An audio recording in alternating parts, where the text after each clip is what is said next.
마가복음 14번째 제목은 네 가지 땅에 떨어진 씨 비유 이렇게 정해봤고, 본문이 좀 길어요. 그래도 다 읽어야 될 것 같습니다. 마가복음 4장 1절에서 20절까지 말씀입니다. 4장 1절에서 20절.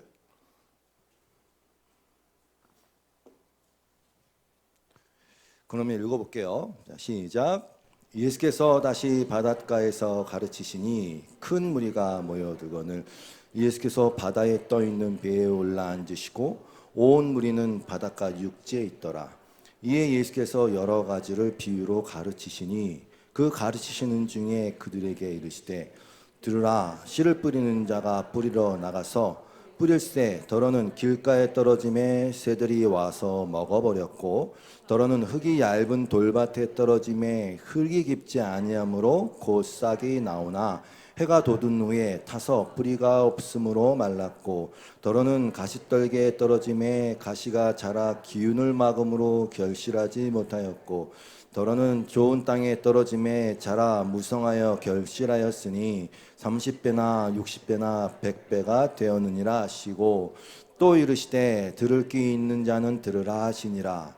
예수께서 홀로 계실 때에 함께 한 사람들이 12 제자와 더불어 그 비유에 대하여 물으니, 이르시되 하나님 나라의 비밀을 너희에게는 주었으나 외인에게는 모든 것을 비유로 하나니, 이는 그들로 보기는 보아도 알지 못하며 듣기는 들어도 깨닫지 못하게 하여 돌이켜 죄 사함을 얻지 못하게 하려 함이라 하시고, 또 이르시되 너희가 이 비유를 알지 못할진대 어떻게 모든 비유를 알겠느냐. 뿌리는 자는 말씀을 뿌리는 것이라.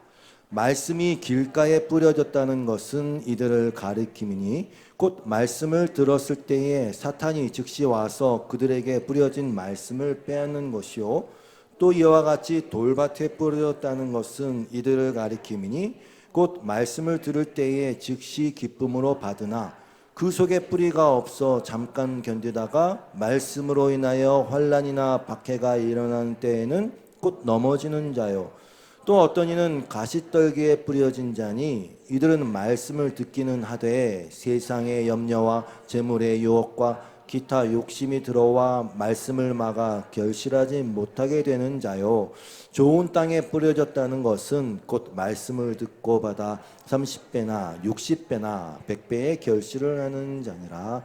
아멘. 오늘 본문처럼 설교하기 좋은 본문이 있을까요? 예수님께서 비유를 말씀하시고 더불어 그 비유의 뜻을 다 설명해 주셨어요.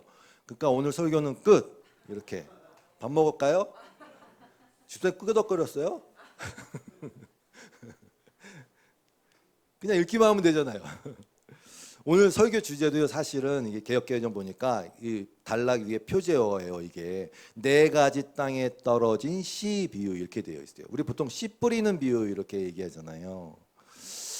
그런데 이 비유의 방점은요, 씨 뿌리는 데 있는 게 아니라 사실은 그 땅의 상태, 네 가지 땅의 상태의 그 중요점이 있어요. 그래서 이 제목이 더 잘 어울립니다. 네 가지 땅에 떨어진 씨 비유. 예수님이 그 비유의 의미를 풀어주셨죠. 분명히 말씀하셨어요. 그 씨는 말씀이라고, 말씀이 선포되어지는 모습을 이렇게 씨 뿌리는 것을 비유하는 것이죠. 유대인들은 이렇게 씨를 뿌렸다 그래요. 이렇게 뿌리기도 하고 포대 같은데 구멍을 뚫어서 이렇게 지나가면서 이렇게 씨가 떨어지기도 하고, 아무튼 씨 뿌리는 거예요. 그리고 그 땅은 그 말씀을 받는 사람들의 마음 상태를 말하고 있어요. 솔직히 말씀드리면 지금 이 비유에 등장하는 이야기들은 너무 상식적인 거예요. 농부가 아닌 저 같은 사람도 그냥 들어서 고개가 이렇게 끄덕여지잖아요. 4절, 뿌릴새 더러는 길가에 떨어짐에 새들이 와서 먹어버렸고. 길가에 떨어지면 새들이 와서 먹어버려요. 뭐 어렵지 않습니다. 여러분, 비둘기 모이 주면요 엄청 모이잖아요. 모이 주는 게 금지될 정도로. 근데 여기 먹어버렸고의 이 번역된 카테과겐이라는 이 단어는요, 다 먹어치우다, 막 개걸스럽게 먹어버렸다는 뜻이에요. 이게 더 생동감이 있죠. 새들이 와서 막 개걸스럽게 먹는 거예요. 비둘기 떼가 막 와갖고 그냥 막 난리법석을 피면서 먹는 그 모습이 싹 다 좋아라면서 다 먹어치우는 거, 지금 그거 말씀하시는 거예요. 길가라는 게 그렇지 않습니까? 씨가 그대로 돌출돼 있을 수밖에 없어요. 사람들이 지나다니고 달구지가 지나다니고 하니까 당연히 굳어지고 딱딱해지니까 이 씨가 흙에 감춰질 가능성이 없잖아요. 뭐 당연히 이렇게 잘 보이니까 새들이 먹기 좋죠. 새들 잘못인가요? 아니에요. 새는 그렇게 지어졌어요. 구데기 경험은 쪼아 먹고 이삭 있으면 쪼아 먹고 상식적이에요. 딱딱한 땅의 상태가 문제인 거잖아요. 그래서 예수님이 이렇게 설명해 주셨어요. 15절. 말씀이 길가에 뿌려졌다는 것은 이들을 가리킴이니 곧 말씀을 들었을 때 사탄이 즉시 와서 그들에게 뿌려진 말씀을 빼앗는 것이요. 지지난주인가요? 파리 대왕 얘기하면서 파리가 똥에 꼬이는 것은 파리 잘못인가요? 아스팔트와 보도블럭에 떨어진 씨를 개걸스럽게 먹어치우는 것은 비둘기 잘못인가요? 아니에요. 그들은 그렇게 하라고 지어진 존재예요. 그래서 지난번 말씀드린 거예요. 바알세불 파리의 왕 그 얘기하면서 귀신들은 결국 파리처럼 우리는 아니라고 하니까 자꾸 이 속내에는 모르겠지 10길 물 속은 알아도 한길 사람 속은 모르니까 아닌 척 하니까 그래? 근데 왜 꼬이니? 이렇게 되는 거 아닙니까? 인간 존재 속내에 숨겨져 있는 더러운 것들을 그 귀신들이 이렇게 증명해 주는 거예요. 독수리가 모인 곳에 죽음이 있다 이런 식으로. 그러니까 말 그대로 씨알도 안 먹힐 정도로 딱딱하게 굳어진 인간의 마음 상태 그걸 드러내 보여주는 거예요. 그걸 새들이 증명해 주는 거예요. 봐봐 씨앗이 이렇게 그대로 떠 있네 올라와 있네.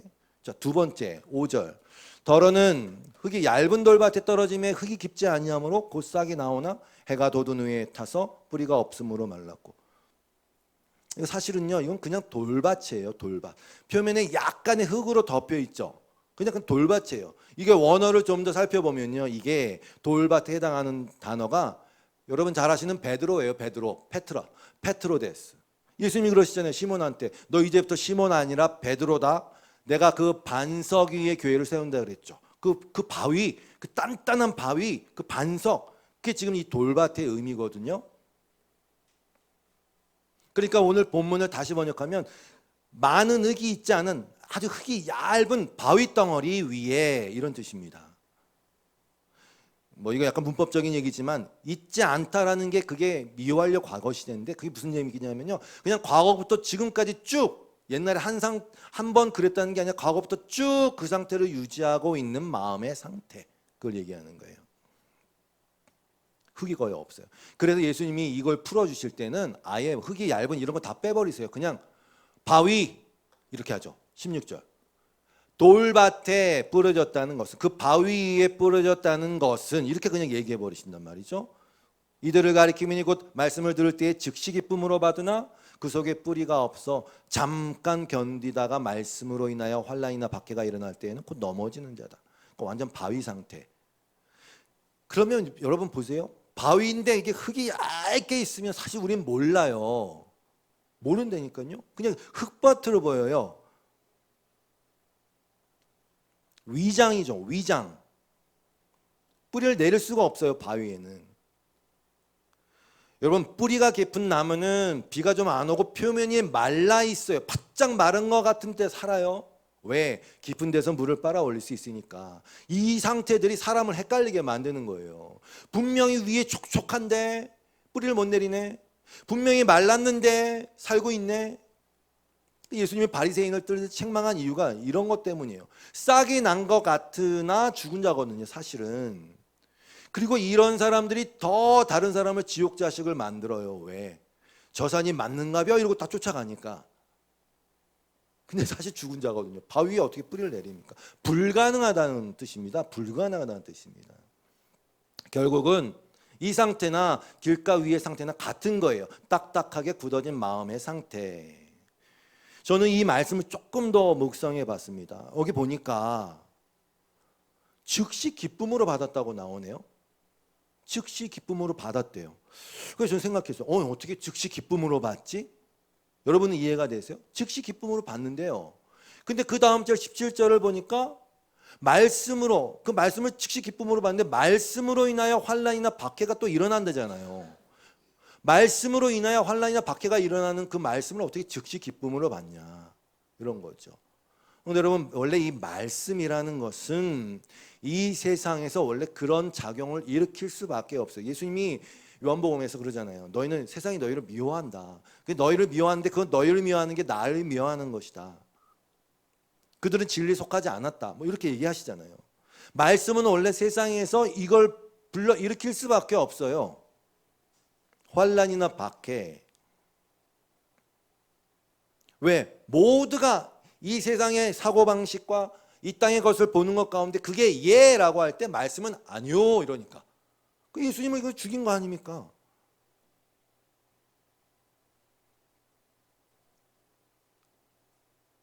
본질 자체가 그래요. 말씀의 특성이에요, 그게.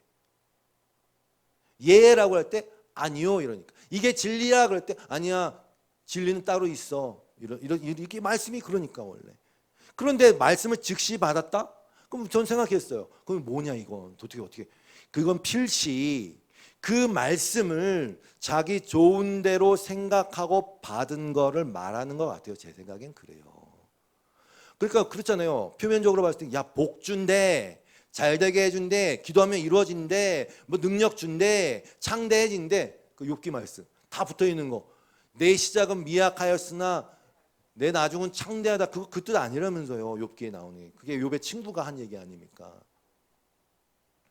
그냥 그런데 언뜻 보니까 마치 얇은 흙이 이렇게 덮여 있는 것처럼 그 표면적 말씀이 그냥 그렇게 들리니까 왜 안 받아요? 그거를 즉시 기쁨으로 받지. 그런데 그렇게 들었는데 내 삶에서는 말씀을 좀 어떻게 깊이 들어가고 말씀대로 살고 말씀이 내 안에 뭐 일어나 이렇게 뭐 작용하니까 환난이나 박해 바로 넘어지죠. 날 든든히 받쳐줄 것 같은데 웬걸 이 말씀이 나를 부정시켜버리네. 바로 넘어지죠. 대표적인 게 율법주의예요. 여러분 잘 아시는 거 율법주의. 율법주의가 왜 매력적인지 아시죠? 왜냐? 이유는 단순합니다. 율법주의는요, 이거 지켜라 복 받고 안 지키면 저주받는다. 그러니까 뭐냐? 내가 뭔가를 조정하고 컨트롤할 수 있는 가능성을 열어준 것처럼 보인단 말이죠. 아, 그래? 까짓 거 다 지켜갖고 다 복받자. 그냥 다 싹 그냥 천국도 가고 가능성을 열어준 거예요. 율법이 나쁩니까? 바울 말 맞다나 율법은 선한 거예요. 그런데 그 율법을 자기 의와 자기 성공의 도구, 특별히 하나님과의 관계에서도 뭔가 하나님 앞에 이렇게 탁 내보일 것으로 나의 행위의 어떤 열매와 열심을 증명해 주는 것, 나의 우월성을, 나의 잘남을 자랑질하는 도구로 삼아 버렸거든요. 그게 문제잖아요. 시편 1편을 잘 아시죠? 복 있는 사람 얘기하면서 그는 시냇가에 심은 나무와 같다 그러면서 그가 주야로 율법을 묵상한다 그러잖아요. 율법을 묵상하고 그 말씀의 깊이 안으로 들어가면 그 율법을 통해서 반드시 그 나무는요, 은혜의 강가에 뿌리를 내리게 되어 있어요. 원래는 그래요. 그 율법의 역할이에요.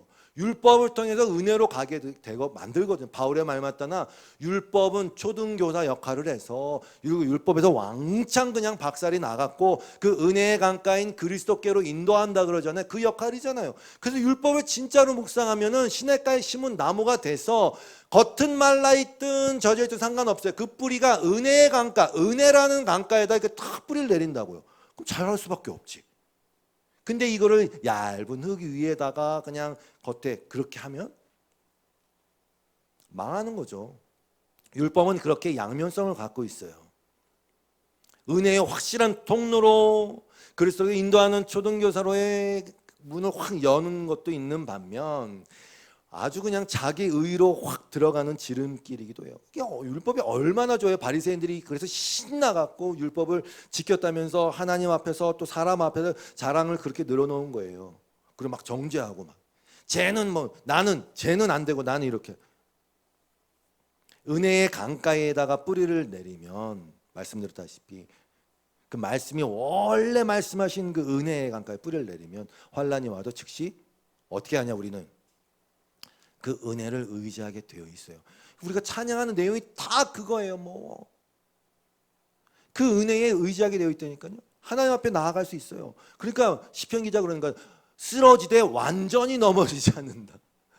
갑자기 왜 취권이 생각나지 지금? 쓰러지되 완전히 넘어지. 안 넘어져요. 은혜의 특성이에요, 그게. 세 번째, 7절. 더러는 가시떨기에 떨어짐에 가시가 자라 기운을 막음으로 결실하지 못하였고. 식물을 키워보신 분은 알 거예요. 여러분 여기 입구에 들어오면 저 앞에 입구에 나무가 있어요. 나무 이름이 뭐예요? 야자인가? 하여튼 나무가 있어요. 시들시들하죠. 그 식물을 좀 키워보니까 그렇더라고요. 뭐 기운이 막힌다고 할까? 숨이 좀 막힌다고 할까? 통풍이 특히 안 되는 곳에서 금방 시들시들하면서 비리비리해져 갖고 죽어버리더라고요. 분명히 물도 줬는데 막 뭐 꽂아주고 막 영양제 꽂아줬는데 물도 줬는데 공기가 없는 것도 아닌데 근데 죽어요. 기운이 막히는 느낌이랄까. 이걸 예수님이 이렇게 풀어주셨습니다. 18절. 또 어떤 이는 가시떨기에 뿌려진 자니 이들은 말씀을 듣기는 하되 세상의 염려와 재물의 유혹과 기타 욕심이 들어와 말씀을 막아 결실하지 못하게 되는 자요. 고개가 끄덕여지지 않으세요? 왜? 우리가 수없이 겪었던 일이고 지금도 그 시행착오를 하면서 결국 믿음의 정도를 더해가고 있는 과정에 있으니까 주일 예배 신나게 막 드리고 그 안에서 말씀 듣고 은혜 받고 돌아갔는데 월요일부터 나에게 맞닥뜨려지는 이 세상살이에서 들리는 소식은 뭐 주가 떨어지고 그 다음에 뭐 인플레 오고 그 다음에 미래 뭐 연금 다 떨어지고 뭐 이런 암울한 얘기 투성이고 내 미래라는 것이 늘 불확실성에 확 사로잡혀 있는 것처럼 보이니까 두려움이 확 오죠. 그런 거 볼 때. 그 순간 말씀은 그렇게 들었는데 어느 구석에다가 다 처박혀가지고 차곡차곡 그 장롱 안에다 처박혀진 것처럼 그렇잖아요. 근데 여러분도 아시겠지만 우리가 염려하고 근심하는 거에 뭐 몇 프로라고 해도 90%인가? 대부분은 현재 있지도 않은 사실들이에요. 염려라고 하니까 꼭 이게 내부적인 요인에 있는 것처럼 보이죠. 바깥에 두려운 상황들이 있으니까 내가 염려하죠. 사실 그렇진 않아요. 그 상황이 일어나지도 않았을 뿐만 아니라 늘 말씀드리지만 나의 적은 나예요. 내 안에 뭐가 있냐? 그 재물의 유혹. 여러분 유혹은 왜 받습니까? 반드시 그게 나에게 가치가 있어야 유혹이 되지. 제 앞에서 레고 갖다 놓고 뭐 레고 봐라 예쁘지 멋있지 전 아무렇지도 않아요. 마음에 어떤 충동도 일어나지 않아요. 나한테 별 가치가 없거든요. 유혹을 받는다는 것은 반드시 그게 나를 더욱 나대게 하고 나를 더욱 멋지게 하고 내 인생을 좀 더 남들도 나도 인정하는 성공적 인생으로 만들어 줄 것이라는 남들이 나를 우러봐 줄 것이라는 그만한 가치가 있게 느껴질 때 유혹받지 아무것도 아닌데 어떻게 유혹을 받습니까? 그럼 내가 문제라니까요. 결국은요 내가 무엇을 가치 있게 여기냐에 다 달려있는 거고 천국의 비유에서 나와 있는 것처럼 천국은 밭에 있는 보화를 발견한 사람이라는 그 비유가 딱 맞아요. 왜? 그 보화, 그 예수 그리스도를 진짜 보배로 발견을 하면은 자연스럽게 다른 가치 있는 것도 다 판다 그러잖아요. 다 팔아갖고 그 밭을 산다면서요.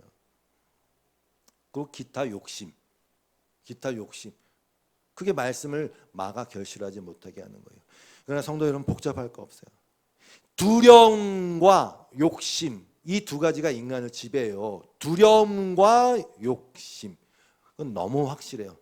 쌍두마차예요. 두려움과 욕심 이게 아주 그냥 잘 끌고 갑니다. 막 인류를 잘 끌고 갑니다. 누가 먼저 할 것도 없어요. 그래서 쌍두마차예요. 잘 끌고 갑니다. 아주. 그래서 두려움을 해소시킬 수 있는 거는 다 상품화할 수 있고 그건 장사가 잘 됩니다. 애들을 향한 제품들이 있지 않습니까? 그게 왜 잘 팔리냐? 미래잖아요. 미래. 내가 모르는 미래. 두려움이라니까요. 아이들 키우는 건 사실 두려움이에요. 어떻게 될지 몰라요. 그러니까 뭔가를 보장할 수 있다고 여겨지는 뭐 보험이든 교육 상품이든 이게 잘 팔릴 수밖에 없는 거예요. 두려움과 욕망. 시작이 그랬잖아요. 하나님 대신 할 수 있다는 욕망으로 선악과 먹은 거고 그 즉시 두려움이 찾아온 거고 두려움이 찾아오니까 자기 방어를 해야 되냐 그럼 답보 성을 쌓는 거고 자기 방어의 수단들이 등장하는 거고 근데 그 두려움 또 다른 욕망을 낳을 수밖에 여러분 시험 때 생각하시면 돼요. 여러분 시험 물론 이제 별 상관없이 사는 분들 계세요. 시험과. 근데 시험 때가 되면요 두려워. 그러면 안 물어뜯던 막 손톱도 막 물어뜯어. 이렇게. 두려움과 욕망과 그런 건 같이 간다니까요. 욕구 불만이란 게 잠재돼 있어요, 물론. 그런데 두려움이 어느 순간 더 나오지. 막 이렇게 막 나면서 안 먹던 라면 막 끓여 먹고 막 같이 가는 거예요. 보세요. 그러니까 잘 살펴보세요. 세상에 다 뭔가 이 두려움을 뭔가로 해소하고 싶어하는 인간 존재들의 달리기 아닙니까? 지금 방법이 있을 거야. 방법이 있을 거야. 그게 이 세 번째 내용이에요. 세상의 염려와 재물의 유혹과 기타 욕심이 막아선다. 그러면 여러분 이쯤에서 여러분과 저는 질문을 던져야 돼요. 그냥 넘어가면 안 돼요. 뭐? 아니 그 말씀의 파워는 다 어디 간 거야? 말씀이 들어와 갖고 염려, 근심을, 유혹을 싹 다 잘라내버리고 다 몰아내야지. 뭐야 이게 너무 수동적이네 말씀이. 들어와서 뭐 쭈그러 들어가고 막 열매도 못 맺고 수동적이네. 이렇게 생각이 들 수 있잖아요. 질문을 던지세요. 질문을. 나중에 말씀드릴게요. 자, 반면에 좋은 땅에 떨어지면 당연히 결실을 맺죠. 좋은 땅에 떨어짐에 자라 무성하여 결실하였으니 30배나 60배나 100배가 되었느니라 하시고. 여러분 이 나 이런 표현 있죠. 30배나 60배나 100배 이런 표현도 집중하셔요. 왜? 그러잖아요. 야 30배밖에 못 맺었어? 60배 맺도록 해. 아니에요. 주님은 무슨 의도냐면요 30배나 60배나 100배나 그런 게 중요한 게 아니라 살아있는 게 중요한 거야. 이러는 뉘앙스거든요. 무슨 말 아시겠어요? 근데 30배밖에 안 돼. 60배가 돼야 돼. 100배가 돼야 돼. 이러고들 앉아 있어요. 아니라니까 주님의 말씀은 그런 게 아니에요. 살아있냐 네가 지금 붙어있냐 열매 맺는다 이거 얘기하는 거예요. 그 30배나 60배나 이게 중요한 표현이죠. 당연히 결실을 맺죠. 그런데 20절 보니까 좋은 땅에 뿌려졌다는 것은 곧 말씀을 듣고 그 다음에 받아 이렇게 됐어요. 또 똑같이 30배나 60배나 제발 그런 거 신경 쓰지 말어 좀 이런 거. 저는 그렇게 느껴졌어. 맨날 자꾸 우리의 그 이 인본주의 사회에서 이거 결과론 왜 그거 있지 않습니까? 막 피라미드 너는 30이야? 난 좀 위에. 이거 주님이 말씀하시는 것 같아요. 저는 그런 거 좀 신경 쓰지 말라고 말하는 거. 그런데 보면 들음이라는 건 다 똑같네요. 뭐 길가도 돌밭도 가시떨기도 다 들어 일단. 그쵸? 다 들었어. 근데 여기도 바다라는 표현이 있어요. 바다. 이 좋은 땅에 뿌려서 받아서 열매 맺는 그 바다라는 것은요. 단어가 뭐냐면은 파라데코마예요. 파라데코마이. 그것은 인정한다, 환영한다라는 의미래요. 다 나와 있어요. 사전에.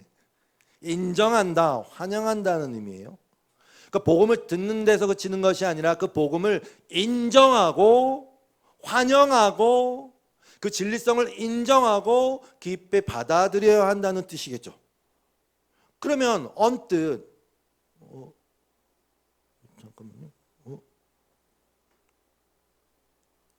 그러면 언뜻 아까 그 잘못 눌렀어요. 아까 그 말씀을 들을 때 즉시 기쁨으로 받았다는 돌밭 바위의 경우와 별 다른 게 없어 보이죠. 걔도 그 사람도 받았어요. 말씀을 즉시 받았어요. 근데 원어상으로 뭐냐면요 람바노를 썼어요. 람바노. 이거는 그냥 일시적 소유물을 이렇게 취하는 거예요. 아까 뭐라고요? 그거는 인정하고 막 환영하고 이렇게.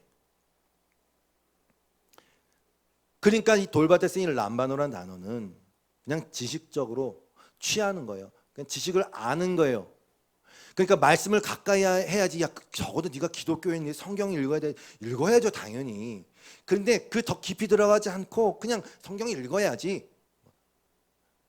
그리스도인이니까 취해야지. 그 상태에 머물러 있는 거. 읽지 말라는 얘기가 읽으세요. 듣고 막 요즘 좋더만요. 뭐 오디오도 있고 막 들어놓고. 그냥 그 수준에 머물러 있는 상태가 문제예요. 여러분 그거는요, 그 상태는 결국 말씀이란 게 여전히 내 밖에 이렇게 머물러 있는 거예요. 그 차이를 아시면 돼요. 여러분 저한테 감자가 많이 있어요. 감자가 있어요 저한테. 근데 저는 감자를 안 먹고 그냥 계속 이제 내 밖에 있는 거예요. 나는 감자를 소유했어. 맨날 감자를 보고 있네. 그게 무슨 의미가 있습니까? 일단 먹어야 의미가 있는 거예요. 감자가 1톤이 있다고 한들 그게 감자로서 저한테 의미가 있어야 되는 건 먹어야 의미가 있는 거예요. 결국 그 감자가 내 몸 안에 들어와서 내가 되는 것이잖아요. 내 몸 안에 들어와 내가 되는, 나를 변화시키잖아요. 뭐 살이 찌는 거고 뭐고 뭐 배가 부르는 거, 나를 변화시키는 거예요. 그래서 마태복음 똑같은 내용의 병행 구절은 이렇게 나와 있어요. 마태복음 13장 23절. 좋은 땅에 뿌려졌다는 것은 말씀을 듣고 뭐라고요? 깨닫는 자니 결실하여 어떤 것은 100배, 어떤 건 60배, 어떤 건 듣고 깨닫는 자니. 그러니까 아까 얇은 거 그 말씀을 즉시 기쁨으로 받는 건 그냥 내가 좋은 대로 그 말씀을 해석하는 거라 그랬죠. 그냥 좋네, 복 받네 이렇게. 아니요, 말씀이 들어와서 그 말씀이 깨달아지는 거예요. 듣는 데서 그치지 않고 깨닫는 거예요. 깨달아야 알죠. 알아야 받죠. 알아야 인정하죠. 근데 그 깨달음의 의미를 또 다른 병행 구절은 마태, 마가, 누가복음 8장 15절에 같은 내용을 이렇게 얘기하고 있어요. 그리고 좋은 땅에 떨어진 것들은 바르고 착한 마음으로 말씀을 듣고서, 세 번 얘기해요. 그것을 굳게 간직하여, 제가 늘 말씀드리는 말씀을 킵한다고, 성도는 말씀을 킵한다고, 굳게 간직하고, 그럼 그게 무슨 일이 벌어지냐? 견디는 가운데 열매를 맺는 거예요. 그래서 말씀을 먹는다고 표현하는 게 맞아요. 먹는다는 것은 내 몸의 일부로 변하는 거예요.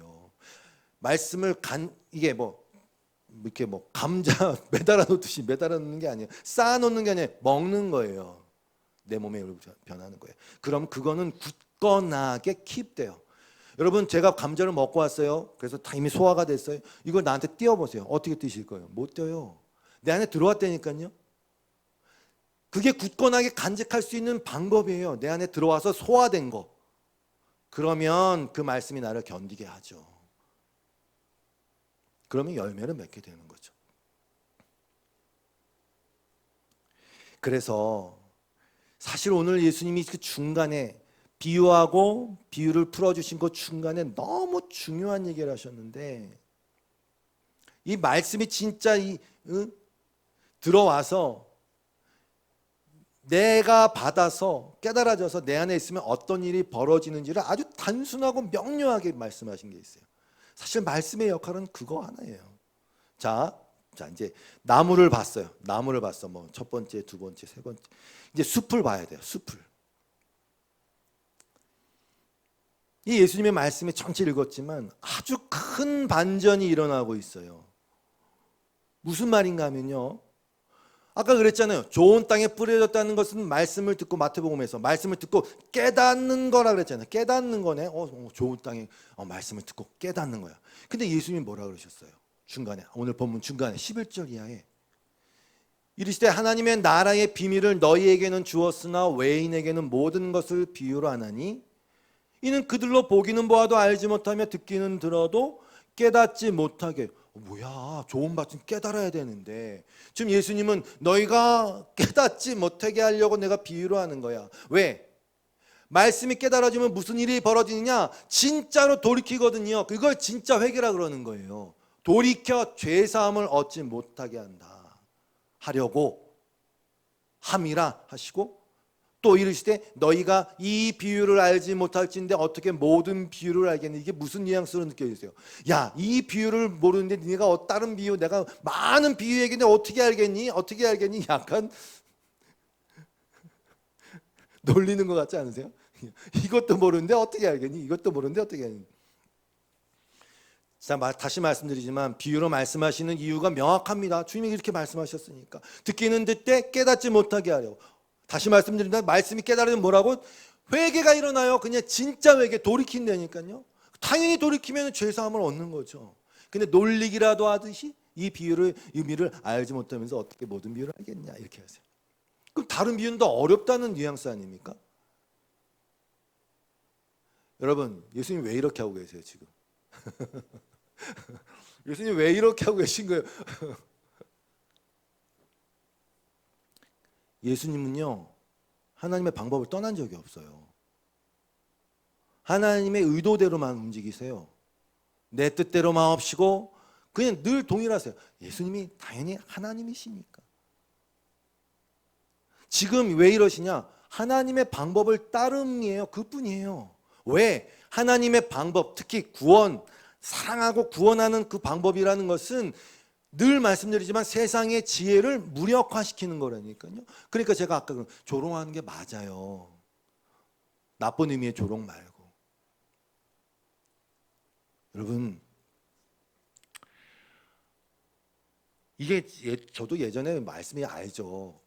당연히 어렸을 때 이거 뭐 한 100번 듣지 않았습니까, 여러분? 근데 이게 말씀이 점점 말 그대로 깨달아지면서 이게 정말 점점 어이가 없어지는 거예요. 어처구니가 무슨 뜻인지 알죠? 맷돌에 손잡이가 없는 그러면서요.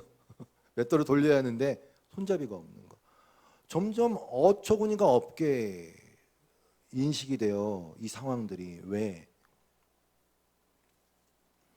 하나님이 누군가를 사랑하고 하나님이 구원하는 그 하나님의 역사를 자꾸 인간의 수준에서 인간들의 지혜와 노력으로 자꾸 그것을 정의 내리고 그것을 합리화시키고 그것을 자기네 수준에서 추구하고 결국 그것을 자기네가 이루겠다고 지금 이러는 거 아닙니까? 결국 이 얘기는 우리도 하나님의 역할을 충분히 할 수 있다 이런 얘기거든요.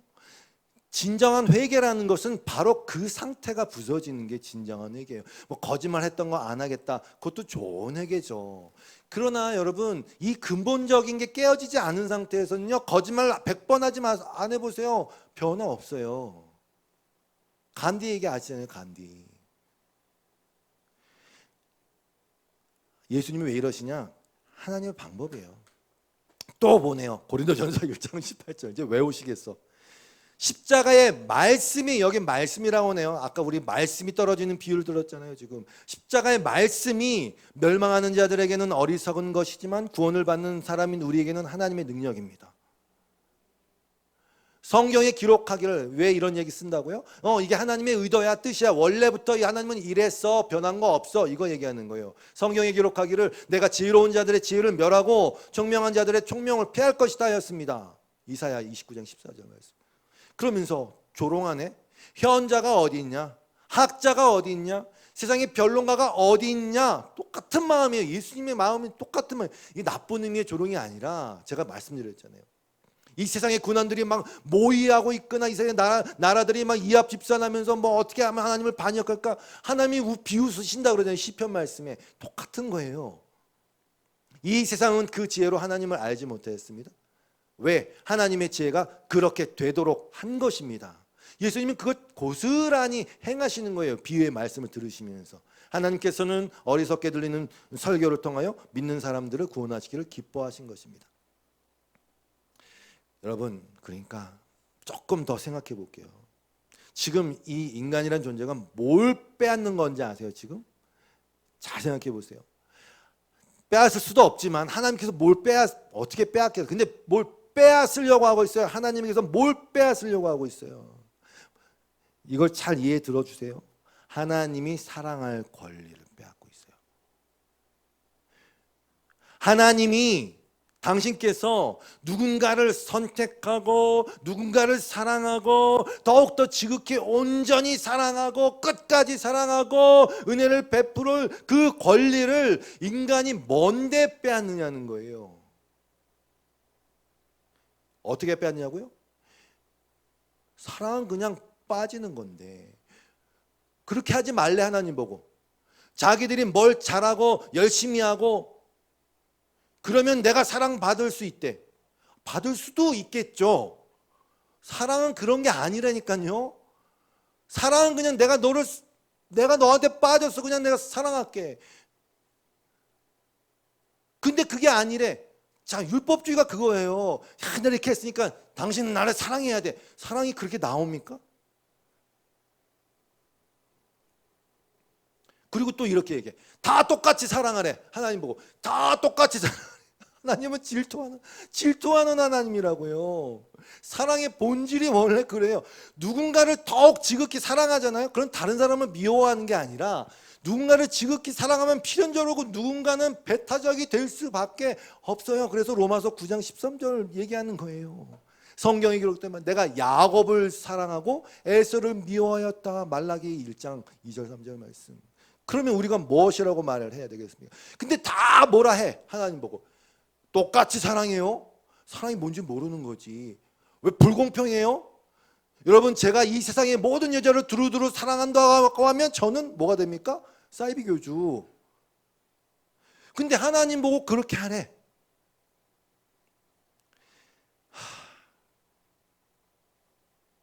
사랑은 비밀스러운 거예요. 원래가 그래요. 아니, 원래가 그런 걸 어떻게, 하나님은 사랑이시다. 그리고 사랑은 원래 비밀스러운 거예요. 근데 인간이 뭔데 이래라 저래라 하면서 자기가 자청해. 자기가 자정해. 이게 얼마나 황당합니까? 여러분 보고, 집사님 보고, 죄송해요 집사님 보고, 집사님 이 여자를 사랑해야 됩니다. 제가 뭔데 이 여자를 사랑해, 이런 말이 돼요 그게? 근데 하나님께 그렇게 하라고 하고 있고 그걸 자격 조건 기준을 자기가 다 만들어. 이건 좀 황당한 거예요. 황당한 거예요. 이게 얼마나 황당한 건지 몰라요. 이게 황당한 건지도 모르고 그냥 그렇게 얘기해요 사람들이 하나님한테.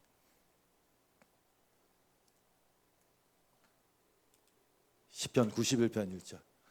지존자의 은밀한 곳에 거주하며 전능자의 그늘 아래에 사는 자여, 나는 여호와를 향하여 말하기를 나는 그는 나의 피난처요 나의 요새요 내가 의뢰하는 하나님이라 하리니. 여러분은 이미 죽었고 여러분의 생명은 그리스도와 함께 하나님 안에 감추어져 있습니다. 여러분, 성령의 인치심 많이 들어보죠? 성령의 인치심 많이 나오잖아요. 고린도후서 1장 22절. 그가 또한 우리에게 인치시고 보증으로 우리 마음에 성령을 주셨느니라. 에베소서 4장 30절. 같이 읽어요. 시작. 하나님의 성령을 근심하게 하지 말라. 그 안에서 너희가 구원의 날까지 인치심을, 이제 설교 이제 정리할 거예요. 인치심을 받았다는 게 아주 명료합니다. 뭐냐? 옛날에 황제 같은 사람, 가이사 이런 사람들이 커다란 반지를 꼈지 않습니까? 여기다가. 근데 반지가 커요. 왜? 거기 도장이 있거든요. 황제의 표식이 있어요. 그러면 이제 그걸로 황제 서신을 보내요. 그럼 그 위에다가 밀랍 같은 걸 뿌린 다음에 그걸로 이게 탁 찍어요. 이게 탁 찍어요. 그 여러분 죽어요. 그거 마무나 여러분 죽어요. 그게 인치는 거예요. 이렇게 봉이 나는 거, 딱 밀랍으로 딱 봉이 나는 거. 그 딱 인치면 아무도 못 열어요. 그러면 그 인치는 게 역할이 뭡니까? 두 가지. 야, 이건 확실한 거다. 보증. 그게 보증의 의미예요. 이건 확실한 거다. 두 번째 의미, 보안. 아무나 못 연다. 비밀이다. 이거 아무나 읽은 거 아니야. 비밀이다. 그래서 성경이 계속 얘기하는 거예요. 하나님 나라의 비밀은 어쩌고 저쩌고, 하나님 나라의 비밀은 어쩌고 저쩌고, 너희는 주어님 안에서 감추어져 있다. 어쩌고 저쩌고 그러는 거예요. 내가 너에게 비유를 말한다. 어쩌고 저쩌고 이러는 거. 그게 그것 때문에 그래요. 성령의 역할이 뭐냐? 보증하고 보안. 얘는요 딱 하나님 거예요. 얘는요 딱 하나님이 사랑하는 자예요. 아무도 못 건드려. 아무도 함부로 못 열어. 그래서 계속 말씀하시는 거 아닙니까? 이 말씀이 너에게는 알려진다, 들려진다. 비밀. 그래서 말씀이 들어오면 성령이 역사로 깨닫는 일이 발생하고 그게 인치심의 증거라고 성경에 얘기하는 거예요. 그게 정말 일어나면 어떻게 된다고요? 돌이키고, 그리고 그 죄사함, 우리의 죄를 위해서 하나님의 아들이 오셔서 말도 안 되는 그 일을 행하셨잖아요. 그는 뭔지 하나님 본체 근본 하나님의 본체시나. 말도 안 돼도 말이 안 나오네. 말도 안 되는 일을 하나님이 행하신 걸 그 죄사함하게 하려고, 내가 너를 사랑하는 거 그거 해결해 주려고 죄사함 하려고 돌이키고 회개하고 제사 안 받고 하나님의 자녀가 되는 거. 그래서 아까 말씀드린 거예요. 아니 그럼 무슨 말씀에 이렇게 능력이 없어? 말씀에 능력이 오면 뭐 염려가 해결되고. 히브리서 4장 12절 보세요. 잘 아는 말씀이죠. 하나님의 말씀은 살아있고 힘이 있어서. 그렇지, 힘이 있지. 그러면 염려 근심 다 나가겠네? 아니라니까는 나의 적은 나예요. 나. 거기다가 뭐 얇은 흙도 덮어놓고 뭘 위장하지만 나예요. 그러면 어떻게 해야 되냐? 그걸 깨부셔야지. 힘이 있어. 어떤 양날 칼보다 더 날카롭습니다. 그래서 사람 속을 꿰뚫어 혼과 영을 갈라내고 관절과 졸수를 갈라놓기까지 하며 마음의 품은 생각과 의도를 밝혀내야지 회개하거나 말건 거죠. 말씀의 역할은 이거예요. 그럼 어떻게 되냐? 13절. 하나님 앞에 어떤 것도 숨겨질 수가 없네. 그래서 다윗이 그런 고백하는 거예요. 모든 것이 그의 눈앞에 벌거숭이로 드러나 있습니다. 우리는 모든 것을 드러내 놓아야 합니다. 그럼 어떻게 됩니까? 큰일 났죠 이제. 그런데 이 마음이 하나님의 은혜로 부들부들해진 사람은 이 말씀이 들어와서 다 드러내네. 큰일 났네, 큰일 났네, 큰일 났네. 이 인식이 바로 돌이키는 것이고, 다른 방법 없네, 다른 방법 없네, 다른 방법이 아무것도 없네, 어떡하지? 그래서 이 다음 절이 뭐로 이어지느냐? 접속사가 그러나예요. 그러나 우리에게는 하늘에 올라가신 위대한 대제사장이신 하나님의 아들 예수가 있네. 이렇게 되는 거예요. 아이고 다행이다, 감사하다. 그러므로 우리의 신앙 고백을 굳게 지킵시다. 그런데 그 대제사장이 어떤 분인지 설명이잖아요. 우리의 이 연약함을 다 알고 동정하시고 모든 면에서 우리와 같이 시험을 받았는데 죄는 없으시다. 그럼 어떻게 해야 되냐? 그냥 뭐 없어, 다른 거 없어. 은혜 보좌 앞에 이제 나아가자. 너 말씀을 이제 들어 먹었지 않니? 깨달았지 않니? 너 자신의 안에 있는 거 다 숨겨진 게 들춰내지. 너 어때? 창피하지. 그럼 그냥 거기에 있지 말고 너 왜 그렇게 했냐면은 하나님이 너를 안아주고 사랑하고 너와 살고 싶은데 네 안에 적인 네가 계속 위장하고 하나님 너가 괜찮다고 하는데 나아가지도 못하고, 네 죄가 진원 같을지라도 양털과 같이 되고 주홍같이 붉을지라도 눈과 같이 되게 할게. 야 나아가자. 어디를? 은혜 보자 나아가자. 은혜 보자 나아가자. 계속 나아가자. 그게 자녀 아닙니까? 끝입니다. 그래서 처음으로 돌아가면 이렇어요. 에스겔 11장 19절 말씀. 내가 그들에게 한 마음을 주고 그 속에 새 영을 주며 그 몸에서 돌 같은 마음을 제거하고 살처럼 부드러운 마음을 주어 내 율례를 따르며, 그때야 비로소 말씀이 들어와 깨달아져서 율법으로 남는 것이 아니라 진짜 말씀, 자양분, 나를 살리는 말씀이 되어 내 백성이 되고 나는 그들의 하나님이 되는 거죠. 씨 뿌리는 비유의 핵심은 뭐냐? 씨 뿌리는 비유가 아니지. 네 가지 땅에 떨어진 씨의 비유는 뭐냐? 핵심은 하나님의 은혜예요. 돌짝밭 같은 내 마음, 내가 아무리 갈아엎어봤자 그게 되겠습니까? 그런데 하나님이 은혜로 부들부들한 마음을 성령으로 주시고 그 안에다 말씀을 심어주시고 열매 맺게 하시고 하나님의 비밀을 아는 것이 너희에게는 허락됐느니라 인치시고 탁 못 건드려 인치시고. 할렐루야. 그래서 은혜 받은 자의 표준은 겸손이에요. 그래서 말씀드린 게 30배나 60배나 100배나 그 표현 경쟁하지 말라는 거예요. 뭐 경쟁할 게 우리가 뭐가 있어요? 다 도토리 키재기지. 제가 뭐 나은 게 있어요. 그냥. 너무 암을 크게 하시면 돼요. 권사님 어떻게 잘하셨어요 저를? 저 아무것도 없어요. 근데 처음에 말씀드렸잖아. 나 뭐라 그랬더라 내가? 허접하다고. 아멘. 진짜 길을 내가 참 겸손하게 하시네 하나님이. 자 끝났어요. 이 중요한 말씀하고 마칩니다. 그래서 씨가 이제 말씀이 들어오면 내 몸이 된다 그랬죠. 내가 그 씨가 돼요. 그럼 어떻게 되냐? 이제 이 결론이에요. 그럼 나는 어떻게 사냐? 이렇게 돼요. 요한복음 12장 24절 말씀. 같이 읽을게요. 시작.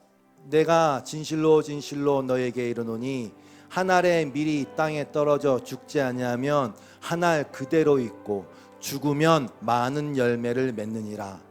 자기의 생명을 사랑하는 자는 잃어버릴 것이요 이 세상에서 자기의 생명을 미워하는 자는 영생하도록 보전하리라. 아멘. 결국 집사님 오늘도 자기 부인으로 끝났네. 자기의 생명을 미워하는 자가 돼요. 이건 너무 길어지니까 로마서 7장 읽어보세요. 바울의 고백. 그냥 미워하는 게 아니야. 말씀이 들어와서 다 들춰내니 나의 실체를 알게 되니 내 육신에 선한 것이 거하는 줄을 알게 된 거예요. 그럼 나에게 대해서는 그냥 사형 선고를 내리고 나는 죽고 내 안에 그리스도가 사시는 거예요. 속사람이 거듭난 내 영이 하나님의 법을 즐거워하는 거예요. 자기 생명을 미워하게 되어 있어요. 이것은요 여러분 엄청난 말씀이에요. 이 세상의 생각과 정말로 배치되는 말이거든요. 누가 미워하라 그래요?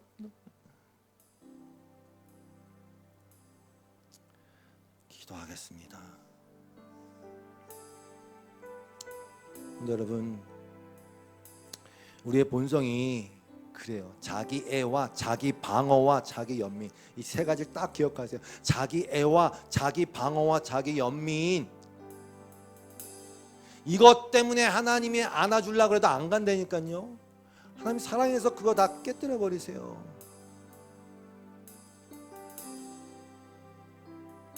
우리 찬양하고 기도하죠. 죄송해요. 십자가 그 사랑,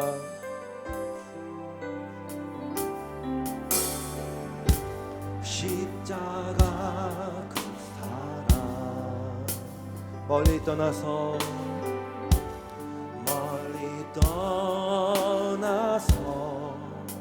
묻어진 나의 삶 속에, 무너진 나의 삶 속에 잊혀진 주 은혜, 돌 같은 내 마음, 돌 같은 내 마음, 얼음 만지사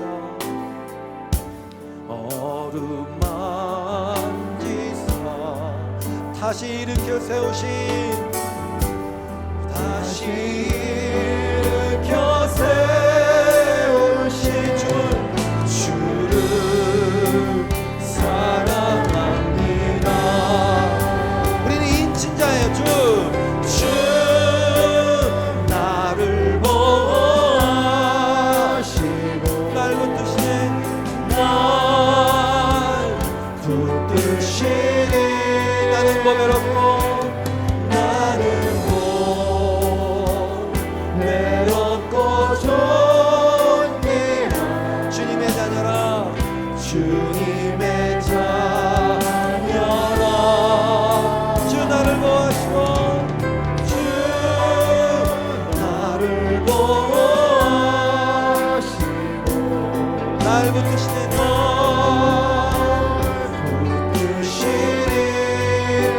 외롭고 나는 외롭고 존귀한 주의 자녀. 우리 2절도 찬양합시다. 지나간 일들을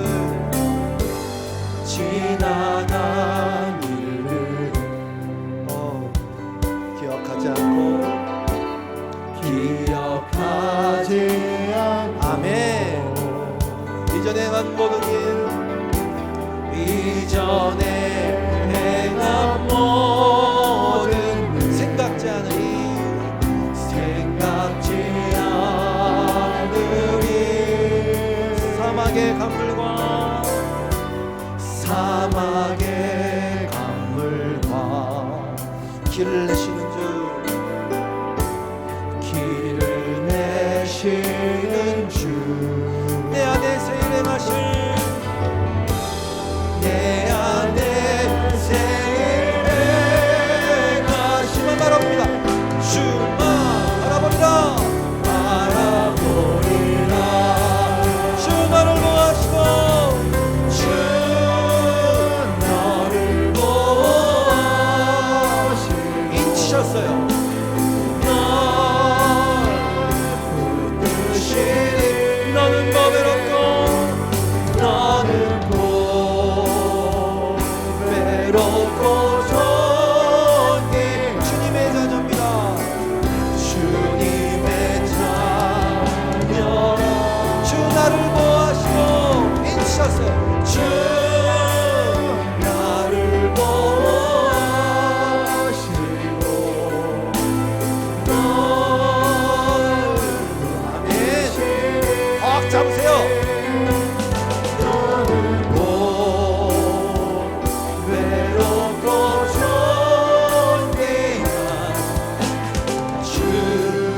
시간 기도할 때 내 안에 그 남아있는 그 쓴뿌리들, 나의 자기 방어 이런 것 상처들 다 떠나게 하여 주시고 주님 말씀으로 새롭게 되게 하여 주시옵소서. 성령의 인치심을 온전히 인정하며 나가게 하여 주시고 주님이 새 일을 행하실 것을 선포하며 나가는 그런 기도를 드리겠습니다. 주여 한번 해주 기도하겠습니다. 주여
하나님 아버지 감사합니다. 말씀이 이루어졌습니다. 하나님의 말씀대로 또 이루어질 것입니다.